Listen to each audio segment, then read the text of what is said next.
Hello everyone, আমি মাম্পি। আমার আরও একটি ভিডিওতে তোমাদের সকলকে অনেক অনেক অনেক ভালোবাসা।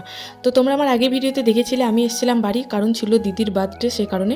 তো সকালবেলায় ঘুম থেকে উঠে মুখ টুক ধুয়ে সবার আগে বিছানাটা পরিষ্কার করে নিলাম। আর এই যে ঘরের অবস্থা দেখতেই পেলে, তারপরে চলে এলাম রান্নাঘরে।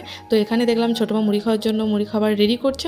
আর ওয়েদারটা বেশ আজকে ভালোই ছিল। আর এই যে ভাই, তো তারপরে আমরা সবাই মিলে একসাথে চা খেতে বসে পড়েছিলাম। আর তারপরে মা দেখলাম মুড়ি ভাজা, আর আমাদের মুড়ি ঘরেই ভাজা হয়, কারণ আব্বা কেনা মুড়ি খায় না। তাই মায়ের সাথে একটু হেল্প করে এদিক ওইদিক করতে করতে নাস্তার টাইম হয়ে গেছিলো। ছোটো মাকে বলেছিলাম হালকার মধ্যে কিছু রাখতে, তাই দেখো এখানে রুটি কলা এগুলো হয়ে গেছে।